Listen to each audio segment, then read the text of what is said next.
Hey guys, how's it going? It's Baggins here, back once again with another Realm Royale update video. Now today we're going to be going over the patch notes show for Open Beta 20. This happened yesterday. If you want to see the full unedited version without my audio over the top of it, you can check out a link in the description down below. But there's quite a lot of exciting new things that they go over in today's patch notes show. So I'm going to break them down real quick for you here, guys. The first thing they talk about is a rank reset coming in Season 4. So when the new patch goes live, and they didn't actually give us a date, but I'm gonna guess sometime next week, maybe Wednesday or Thursday.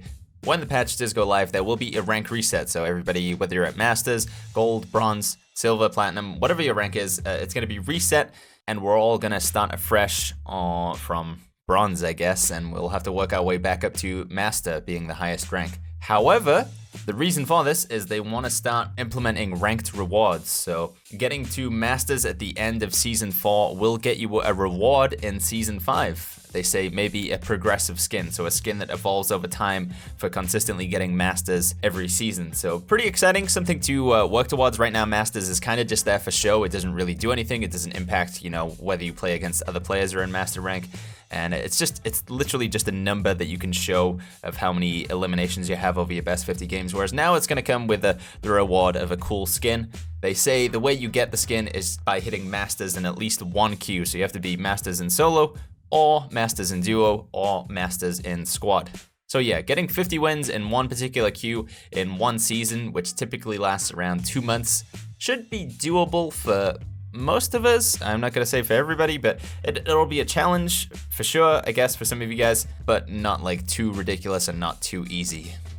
After this, they then jump into the new battle pass, which is called the Eternal Conflict. The theme is good versus evil. Now, I have made a couple of videos on all the skins in the battle pass, and I'm going to put a link to them in the description down below. So if you want a full run through of all the skins that you can expect to see in the new battle pass, check out those videos. We'll really quickly show them on the screen here, or at least some of them. But yeah, as I say, since we've already done a video on it, it seems a little bit of a moot point to go over it again. After this, we have the new ability, which again, we do have some videos on, links to those in the description down below, but it's called the Skull of Chaos. It's a non-class specific ability, so it doesn't belong to a mage, warrior, hunter, assassin. It's like the barricade or the turret where, nobody has any special bonuses with it. It exists at common, rare, epic, and legendary, so you can find it at all rarities. And it's a pretty cool ability. You can see a little bit of it on the screen here, but once again, links in the description down below if you want to check out the full new content coming in terms of the skins and the new ability. After this, we got a few nice quality of life changes coming. So there's now an option to show combined damage numbers. Now you can turn this off in the options if you want to. If you want to go back to how it currently is on Realm Royale, you can turn it off, but basically just every bit of damage you do that is like very close to each other, so like with assault rifles or the shredder with this pistol that they're showing in here, the numbers now all stack up, so it's very clear to see how much damage you've done if you're doing a lot of small amount of damage but all stacked together. I think this is a very nice change. Personally, I don't see any reason to turn it off, but those of you who don't like this idea, obviously you can turn it off. Next up, we're getting a change to the layout of the lobby area. This does look a little bit Fortnite inspired, but I don't have any problem with it. I think it's always good to take good ideas from other games and implement them into your own game. I mean, let's look at Fortnite. They recently introduced the revive system. I wonder where they got that from. But yeah, the new lobby area, you can now check out your skins, your class, your chicken skins, your emotes, and also all your teammates' content as well before you even get into the game. So this is a pretty nice little change. Just a way to flex in the lobby while you're waiting to get into the match effectively. After this, we move into the balance section of the patch notes, and some pretty exciting things here. So the first thing they talk about is Proximity Trap, which is the hunter ability. It's like the mine that you throw out. It's activation time, so when you throw it on the ground, you have to wait 2 seconds for it to activate. That's being knocked down to 1.2 seconds, so almost a 50% reduction. This is pretty extreme, and it will make a big difference. I think it's definitely going to make Proximity Mine a lot more useful. And on top of this as well, this was gone over in the bug fixes section, so they don't mention it here, but it will now instantly explode when you hit an enemy. So currently, when you're playing the live version of the game, you throw the Proximity Mine at somebody, it just sort of floats there in the air, so this is why it's considered a bug fix. But now if you throw it at them, it instantly explodes. This is really, really powerful with the legendary version because it deals 600 damage, and if you have the talent, it's also a slow and a reveal as well. So Proximity Trap probably going to be pretty good in the next patch. After this, we've got a change to the Shredder. This is a little bit of a controversial one. Hopefully it ends up being good though. Now Shredder can no longer headshot, so you can't get headshots with the Shredder anymore. But to compensate for this, to make it not too weak, the time between bullets in a burst has been reduced, so it will fire more often like pew, pew, pew, rather than pew, pew, pew.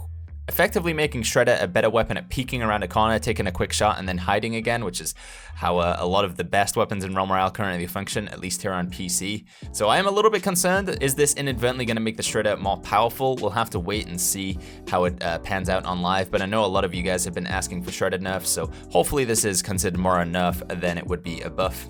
Next up, something I'm very, very excited about. The drop rate for armor potions is going to be increased from potion chests, so you're more likely to find armor potions from potion chests. And also, all players will drop at least one armor potion when eliminated. So currently, as shards function, when you kill somebody, even if they have no shards on them, they still drop at least 50 shards. Now, players will drop at least one armor potion, even if they don't have the armor potion on them. So this is really, really good, especially with the current state of the game where we have bots lurking around. Every time you fight, you get in a fight with a bot, if you have any armor on you, you effectively get that armor taken away from you, and the stuff that you gain in return is kind of negligible, so nice to see everybody's going to be dropping armor potions now. Hopefully we're not going to be in this stressful situation where it's like, I really don't want to use my armor, but at the same time I feel like I should, otherwise I'm going to die. Now we should hopefully be able to be a bit more liberal with our armor potion usage. You know, we can kind of just knock them back as and when. For the competitive players, we got a good change to the lifesteal rune. It's going from 30% lifesteal down to 15% lifesteal. Anybody who's played the game for a decent amount of time will know the power of the lifesteal rune. It is incredibly powerful in a 1v1 scenario, or even a 1v2, 1v3, like whatever. Just being able to heal as you deal damage is super, super powerful. Going down to 15%, I still think the rune will be good, but not as insane as it was at 30%, obviously. Finally, we're moving into the bug fixes. We've got a fix for shadows appearing through walls, further improvements being made to this by Mr. Junku himself. They fixed an issue as well where some players were not producing footstep audio, so I heard this was a big issue on console. I personally haven't experienced it too much, but I think it's the issue where players look like they're sliding along the ground and therefore they don't make any footstep audio. So now those players should make footsteps, which will prevent you from getting snuck up on by somebody who's just glitched out holding a sword and just, you know, appears there without you even hearing them. They fixed an issue where Soul Gust wouldn't go through catapults. I didn't even know that was a thing, but apparently it is, and it won't be in the next patch. They fixed some issue with uneven terrain near Fungal Jungle. I don't know specifically what this is. There's a few spots I could imagine, but we'll just have to wait until the new patch arrives to see what this is. They fixed an issue where Firebomb wouldn't explode. So sometimes you guys might get the issue where you throw out the Firebomb and it just continues to spin in the air. It gets stuck on something and never explodes. Well, now this is going to be fixed in the next patch. Fog damage now won't bypass armor during immunity effects, so currently the only thing I can really think of when this happens is if you use Ghost Walk or maybe Ice Block when you're in the fog. It actually can be a pretty handy strategy. If you're about to take a little bit of fog damage, I usually prefer to take it to my health because it's so much easier to get back health than armor. But no longer will it be this the case. You'll now take damage to your armor even if you're in Ghost Walk or some other immune effect. Runes are now going to properly display when you spectate people. This is a good one for me. When I'm doing the Monday Mayhem, I can actually see what runes are on my teammates now. They fixed an issue where the skydive sound effect would play when you get resurrected. So a lot of you guys will know that if you get resurrected, you come in as a chicken, you have that constant sound effect. That's not going to be the case anymore. Last couple changes here. They fixed the loot goblins not dropping loot when eliminated. I assume this is something that they already fixed previously, but maybe this is now to do with the crossbow and the bolt staff and the shredder. When the goblin takes increased damage, it seems to bug out, so hopefully it's a fix for that. And finally, the fix that I'm most excited for, they've done a lot of changes to fix vaulting, which is when you're trying to go through windows. This has been the bane of my realm existence for the past month. It feels like when you're trying to jump through a window, you just get stuck and it just straight up doesn't happen. Now you shouldn't get stuck in windows anymore, which is going to be such a relief because holy heck has that stressed me out and upset me quite a lot over the past, God, I don't know, a long time of streaming Realm. Come on, go through the window, go through the window! God, I hate this! So that's gonna do it, guys. That's all the changes that we have coming for OB20, at least that are documented in the patch notes show. I will put a link to the patch notes in a typed out version as well if you prefer to just read through everything at your own leisure rather than consume video content. Once again, link to that in the description down below. But yeah, this is a very exciting patch, guys. I think it's probably going to be one of the best patches that we've had in Realm Royale in a long time, if not ever. As always, I would always want to request more new content, you know, more new weapons, more new abilities, more new classes and stuff like that. But I understand all of this comes at a price of, like, you have to focus on a certain amount of stuff each game, and they really want to get the game into a balanced and bug-free state at the time, which is why a lot of these patch notes were based on the balance and bug fixes. But the new skins, the new content does look incredible. I'm very excited to check out that Skull of Chaos in a live server scenario.